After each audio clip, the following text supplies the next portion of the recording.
പ്രിയപ്പെട്ട പ്രേക്ഷകരെ നമസ്കാരം. ഇന്ന് കൊച്ചിയിൽ വീണ്ടും ഒരു കൂട്ടപ്പിരിച്ചുവിടൽ നടന്നിരിക്കുന്നു. മാധ്യമങ്ങളിലെ എല്ലാം പ്രധാനപ്പെട്ട വാർത്തകളാണ്. ഏകദേശം 300ഓളം വരുന്ന ഉദ്യോഗാർത്ഥികളെ ടോൾറാപ്പ് എന്ന് പറയുന്ന കമ്പനിയിൽ നിന്നാണ് പിരിച്ചുവിട്ടിരിക്കുന്നത്. കേരളത്തിലെ മാധ്യമങ്ങളുടെ എല്ലാം പ്രധാനപ്പെട്ട ഒരു വാർത്തയായിരുന്നു ഇന്ന് ഈ 300 പേരുടെ പിരിച്ചുവിടൽ.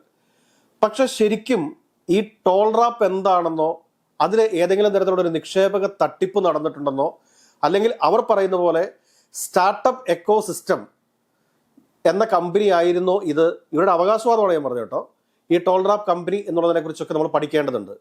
ആദ്യം നമ്മൾ അറിയേണ്ട കാര്യം എന്താണെന്ന് ചോദിച്ചു കഴിഞ്ഞാൽ, എന്താണ് സ്റ്റാർട്ടപ്പ് എക്കോ സിസ്റ്റം എന്നുള്ളതിനെ കുറിച്ചാണ്.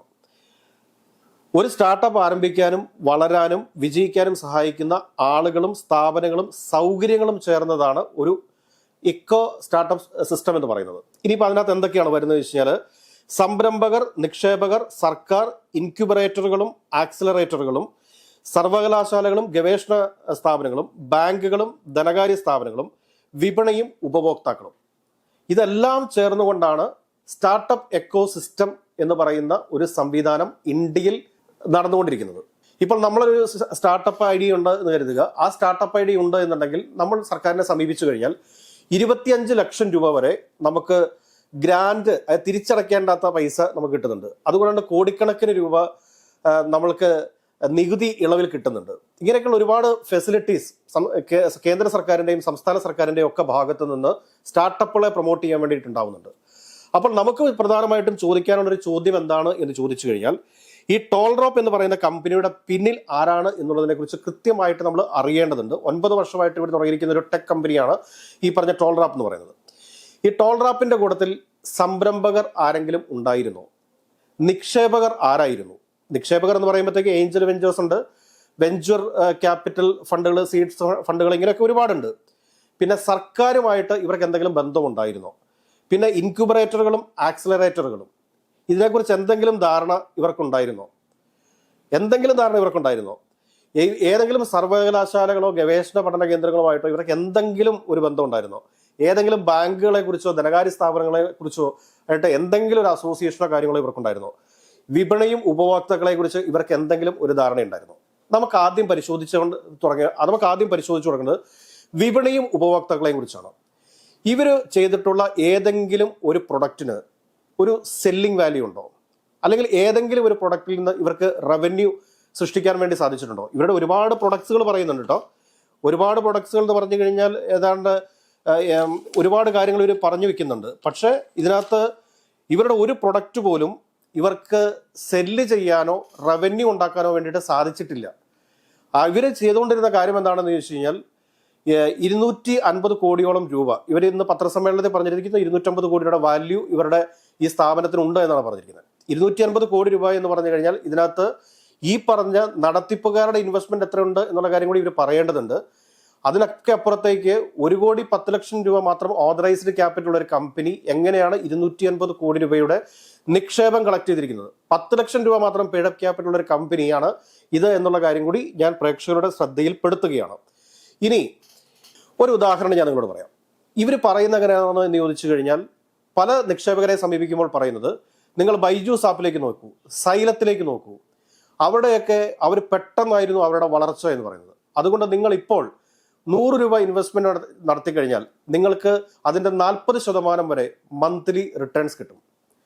കാശ് കയ്യിൽ വെച്ചുകൊണ്ടിരിക്കുന്ന ആ പണത്തോട് ആർത്തിയുള്ള മണ്ടന്മാർ ഇത് കേൾക്കുന്ന വഴിയെ ചാടി വീഴും. ഞാനൊരു കാര്യം ചോദിച്ചോട്ടെ. ഇന്ത്യയിലെ ഏറ്റവും അറിയപ്പെടുന്ന ഒരു ക്യാറ്റ് ട്രെയിനർ ആയിരുന്നു ബൈജു രവീന്ദ്രൻ എന്ന് പറയുന്നത്. ബൈജു രവീന്ദ്രൻ സ്വന്തമായിട്ടൊരു സ്ഥാപനം ഉണ്ടാക്കുകയും അത് വെച്ചിട്ട് 300 കോടി രൂപയുടെയെങ്കിലും ഒരു ആസ്തി ബിൽഡപ്പ് ചെയ്തതിന് ശേഷമാണ് അദ്ദേഹം ഈ പറഞ്ഞ വെഞ്ചർ ഫണ്ടിലേക്കും അല്ലെങ്കിൽ സീഡ്സ് ഫണ്ടിലേക്കും വിദേശ ഇൻവെസ്റ്റ്മെന്റിലേക്കും ഒക്കെ പോയിട്ടുള്ളത്. ഇതൊന്നും മനസ്സിലാക്കാതെ നമ്മുടെ നാട്ടിലെ മണ്ടന്മാർ എന്ത് കാണിച്ചു വെച്ചാൽ, ഒരു ഡ്രീം പറയുമ്പോൾ ആ ഡ്രീമിന്റെ പുറകെ പോയി നടത്തിയ ഇൻവെസ്റ്റ്മെന്റ് ആണ് ഇവിടെ തകർന്നു വീണിരിക്കുന്നത്. ഇവർ ഓരോ പദ്ധതികളും പരിപാടികളും എന്ത് കാണിക്കും എന്ന് ചോദിച്ചു കഴിഞ്ഞാൽ, ഓരോ ഇൻവെസ്റ്ററുടെ അടുത്ത് പോയിട്ട് അവതരിപ്പിച്ചതിന് ശേഷം അവരുടെ അടുക്കൽ നിന്ന് ഇൻവെസ്റ്റ്മെന്റ് മേടിക്കും. അത് കഴിഞ്ഞതിന് ശേഷം ഈ ഇൻവെസ്റ്റ്മെന്റ് എടുത്ത് ഇവരെന്ത് കാണിക്കുമെന്ന് ചോദിച്ചു കഴിഞ്ഞാൽ, അവിടെ ജോലി ചെയ്തുകൊണ്ടിരിക്കുന്ന ആളുകൾക്ക് സാലറി കൊടുക്കുമായിരുന്നു. ഈ സാലറി കൊടുക്കും. അതുകൂടാണ്ട് ഇവരുടെ ആർഭാടകരമായിട്ടുള്ള ജീവിതം, അതിനെക്കുറിച്ചൊക്കെ സംസ്ഥാനത്തെ ആഭ്യന്തര വകുപ്പ് അന്വേഷിക്കട്ടെ എന്ന് മാത്രമേ ഞാൻ പറയാനുള്ളൂ. ഇവിടെ സംഭവിച്ചിരിക്കുന്നത് ഒരു എന്താ പറയുക ഒരു ജോലി കുറെ ആളുകൾക്ക് നഷ്ടപ്പെട്ടു എന്നുള്ളതല്ല. 250 കോടി രൂപയുടെ വലിയൊരു തട്ടിപ്പ് നടന്നിട്ടുണ്ട്. ഇവർ പറയുന്ന പ്രൊഡക്റ്റുകൾ ഒരുപാടുണ്ട്, ഒരുപാട് പ്രൊഡക്റ്റുകളെ കുറിച്ച് ഇവർ പറയുന്നുണ്ട്. പക്ഷെ ഈ പ്രൊഡക്റ്റുകളിൽ നിന്ന് എന്തിൽ നിന്നെങ്കിലും ഒരു റവന്യൂ കിട്ടുമോ, കിട്ടാനുള്ള സാധ്യതയുണ്ടോ എന്നുള്ളതിനെക്കുറിച്ച് ഈ നിക്ഷേപകർക്ക് എന്തെങ്കിലും അറിവുണ്ടോ എന്ന് എനിക്ക് അറിഞ്ഞുകൂടാ. ഇവരുടെ ഒരു ക്യാഷ് ഫ്ലോയെ കുറിച്ചൊക്കെ നിക്ഷേപകർക്ക് എന്തെങ്കിലും ധാരണയുണ്ടോ എന്ന് എനിക്ക് അറിഞ്ഞുകൂടാ. ഏതെങ്കിലും നിക്ഷേപകരോട് പറയാനുള്ള കാര്യം എന്താണെന്ന് വെച്ച് കഴിഞ്ഞാൽ, എത്രയും പെട്ടെന്ന് നിങ്ങൾ ഇവർക്ക് എന്തെങ്കിലും അസറ്റ് ഉണ്ടെങ്കിൽ ആ അസറ്റിൽ അറ്റാച്ച്മെന്റ് ഇട്ട് കഴിഞ്ഞാൽ നിങ്ങൾക്കത് തിരികെ ലഭിക്കാനായിട്ടുള്ള സാധ്യതയുണ്ട്. അല്ല എങ്കിൽ ഉള്ളതും കൂടെ നഷ്ടപ്പെടും. ഇപ്പോൾ പറഞ്ഞുകൊണ്ടിരിക്കുന്നത് എന്താണെന്ന് വെച്ച് കഴിഞ്ഞാൽ, BOT അടിസ്ഥാനത്തിൽ വലിയ ഹെൽത്ത് സയൻസ് പാർക്ക് ഉണ്ടാക്കും, വലിയ രീതിയിൽ അതിനെ ഡെവലപ്പ് ചെയ്യും എന്നൊക്കെയാണ് പറഞ്ഞുകൊണ്ടിരിക്കുന്നത്. ഞാൻ ഒരു കാര്യം ചോദിച്ചോളട്ടെ, കേരളത്തിലെ പ്രമുഖരായിട്ടുള്ള ബ്രാൻഡുകൾ, ഇപ്പോൾ ആസ്റ്റർ ആയിക്കോട്ടെ, ബേബി മെമ്മോറിയൽ ആയിക്കോട്ടെ, അങ്ങനെ ഒരുപാട് വലിയ ബ്രാൻഡുകളുണ്ട്.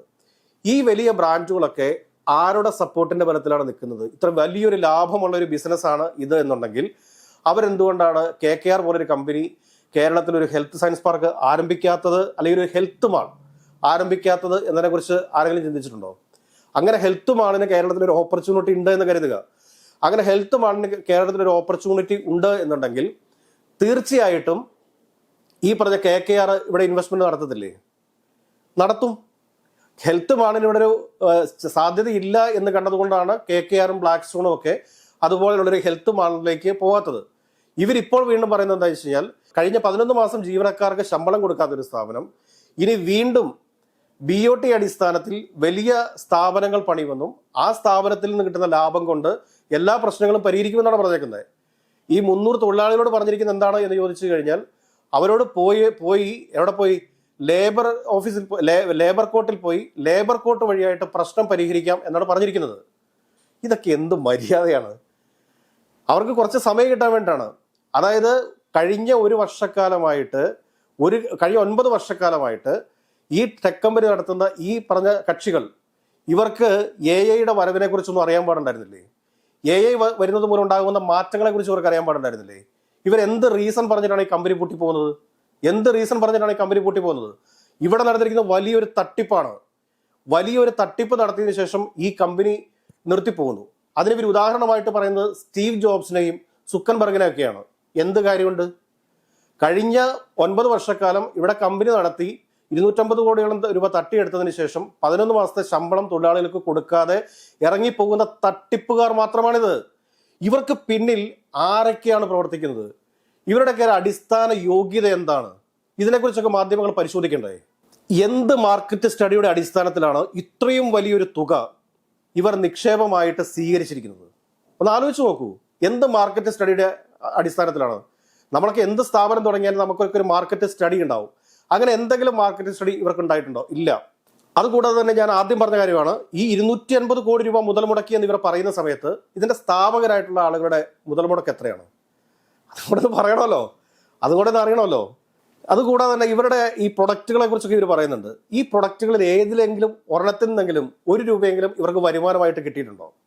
കേരളത്തിലെ പൊതുസമൂഹത്തിനും ഇവരുടെ സ്ഥാപനത്തിൽ നിക്ഷേപിച്ചിട്ടുള്ള ആളുകൾക്കും അറിയാനുള്ള ആഗ്രഹം കൊണ്ടാണ്. അതുകൂടാതെ തന്നെ ഒരു തോന്നലിൽ നിങ്ങളൊരു സ്ഥാപനം അങ്ങോട്ട് തുടങ്ങുന്നു. ഒരു ദിവസം രാവിലെ എണീറ്റപ്പോൾ ഒരു സ്ഥാപനം അങ്ങോട്ട് തുടങ്ങുന്നു. ഉച്ചയായപ്പോഴത്തേക്ക് വെയിലടിച്ച് കഴിഞ്ഞപ്പോഴത്തേക്ക് ആ സ്ഥാപനം പൂട്ടിപ്പോകുന്നു. അപ്പൊ ഈ സ്ഥാപനത്തിൽ ഇൻവെസ്റ്റ്മെന്റ് നടത്തിയിരിക്കുന്ന 250 കോടി രൂപയ്ക്ക് ആരാണ് ഉത്തരവാദിത്വം പറയുന്നത്? എന്നാണ് അത് നിക്ഷേപകർക്ക് നിങ്ങൾ തിരിച്ചു കൊടുക്കാൻ വേണ്ടി പോകുന്നത്? ഒരു ഉത്തരം വേണമല്ലോ, ഒരു ഉത്തരം തരണ്ടേ? അതുകൂടാതെ തന്നെ ഈ തൊഴിലാളികളുടെ ശമ്പളം നിങ്ങൾ എന്നത്തേക്കാണ് കൊടുത്തു തീർക്കാൻ പോകുന്നത്? ഈ ചോദ്യങ്ങൾക്കൊക്കെ ഒരു ഉത്തരം തന്നതിന് ശേഷം നമുക്ക് BOT അടിസ്ഥാനത്തിൽ പുതിയ സാമ്രാജ്യം പണിയാൻ വേണ്ടിയിട്ട് പോകാം. അതല്ലെങ്കിൽ മണ്ടന്മാരായിട്ടുള്ള കുറെ ഈ പൈസയോട് ആർത്തി മൂത്തിട്ടുള്ള കുറെ ആളുകളുടെ അടുക്കലേക്ക് നിങ്ങൾ വീണ്ടും ചെല്ലും. 40%, 50% ഒക്കെ ലാഭം വാഗ്ദാനം ചെയ്തുകൊണ്ട് അവരതിൽ വീണുപോകും. ആടുമാഞ്ചിയം മുതൽ ഇതാ ഏറ്റവും അവസാനമായിട്ട് വന്നിരിക്കുന്നതാണ് ടോൾ റോപ്പ് തട്ടിപ്പ്. ഇതൊരു പക്ക തട്ടിപ്പാണ്. ഈ തട്ടിപ്പിനെതിരെ സംസ്ഥാനത്തെ ആഭ്യന്തര വകുപ്പും അതുപോലെ തന്നെ ക്രൈംബ്രാഞ്ചിന്റെ എക്കണോമിക് ക്രൈംസ് അന്വേഷിക്കുന്ന അല്ലെങ്കിൽ ഫിനാൻസ് ക്രൈംസ് അന്വേഷിക്കുന്ന വിഭാഗവും അടിയന്തരമായിട്ട് നടപടി സ്വീകരിക്കാത്ത പക്ഷം ഇനിയും വലിയ തട്ടിപ്പുകൾക്കാണ്, വലിയ രീതിയിലുള്ള നിക്ഷേപ തട്ടിപ്പുകൾക്കാണ് ഇവർ ആക്കം കൂട്ടിക്കൊണ്ടിരിക്കുന്നത്. ഇതിന്റെ പിന്നിൽ ആരൊക്കെ പ്രവർത്തിക്കുന്നു? വെറും 1,10,00,000 രൂപ മാത്രം ഓതറൈസ്ഡ് ക്യാപിറ്റലുള്ള, 10 ലക്ഷം രൂപ പെയ്ഡ് അപ്പ് ക്യാപിറ്റലുള്ള ഒരു സ്ഥാപനമാണ് കേരളത്തിൽ നിന്നും അല്ലെങ്കിൽ ഇന്ത്യയുടെ വിവിധ ഭാഗങ്ങളിൽ നിന്നും 250 കോടിയോളം രൂപ നിക്ഷേപമായി സ്വീകരിച്ചിട്ടുള്ളത്? ഇവിടുത്തെ ED എവിടെ? ഇവിടുത്തെ ക്രൈംബ്രാഞ്ച് എവിടെ? ഇവിടുത്തെ ഇൻകം ടാക്സും GST വകുപ്പും ഒക്കെ എവിടെയാണ്? നിങ്ങൾ ഇതേപോലെ ഒരു വലിയ തട്ടിപ്പ് നടന്നത് നിങ്ങൾ അറിഞ്ഞിട്ടില്ലേ? ഏതെങ്കിലും ടോൾ റാപ്പിനെ പൂട്ട് വീഴേണ്ടതുണ്ട്. ടോൾ റാപ്പിന് മേൽ ശക്തമായ നടപടികൾ ഉണ്ടാവേണ്ടതുണ്ട്. ഇവർ കരുണ അർഹിക്കുന്നില്ല കേരളത്തിലെ മുഴുവൻ ആളുകളെയും. ഒരുപക്ഷെ ഇവർക്ക് വിദ്യാഭ്യാസത്തിന് കുറവുണ്ടാവാം, അല്ലെങ്കിൽ കാര്യങ്ങളെക്കുറിച്ചുള്ള ധാരണക്കുറവുണ്ടായിരിക്കാം. ഇവിടെ ഞങ്ങൾക്ക് സുക്കൻബർഗിനെ ആവാൻ സാധിച്ചില്ല. എന്ത് വിഡ്ഢിത്തരമാണ് ആ ഒരു പയ്യൻ വന്നിട്ട് വാർത്താമാധ്യമങ്ങളോട് സംസാരിക്കുന്നത്?